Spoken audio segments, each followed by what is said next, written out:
Ahoj, vítej u mého prvního videa. Dneska je to reakce na top 5 nejhorší komenty na Google Play. Jestli se ti video bude líbit, dej like a odběr plus zvoneček a jdem na to.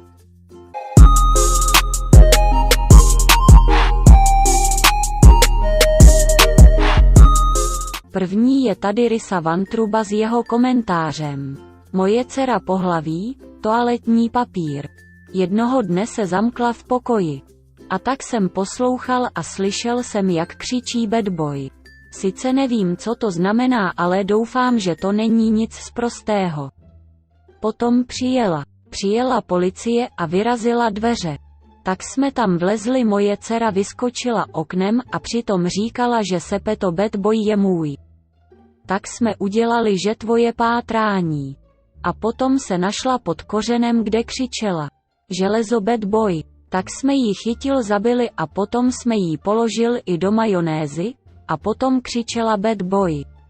10 desetin příběh, no jdem na další. Druhý je tady Vilda HRAJE1 s jeho komentářem.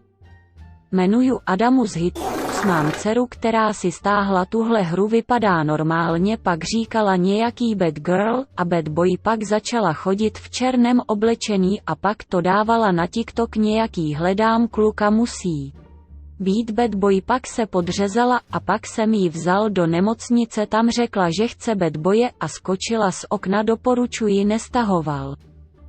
10 desetin příběh, no jdem na další. A máme tu prvního Sepeto Kida, tak se připravt, poprosím Doom Eternal hudbu. Mně ta hra přijde dobrá, ale chápu lidí, co již mají jiný názor, takže mně je to jedno, dávám 5 hvězdiček, protože je to fajn hra. Ale ty kidi, co to dávají, já TT. Jako OK, TT je od 13+, ale jako 12+ je to jedno, ale ať jako tam nedá kraviny, nebo si ten TT stáhnou, až na to budou mít nárok. Jinak zpátky ke hře, je podle mě dobrá hra, doporučuji asi tak 1-2+. 10 desetin příběh, no jdem na další. Další je tu Mrmafin XD, je to strašný humorník.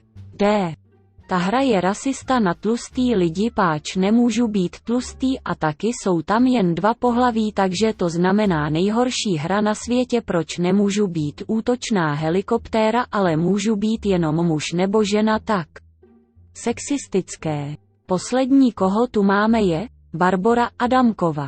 Moje dcera Blbomila se zamkla v pokoji a vyskočila z okna, pod oknem máme párty, takže Blbomila dopadla asi tak na 3 lidi a jak jela sanitkou do nemocnice, křičela ZEPETO girls a křičela, že ZEPETO.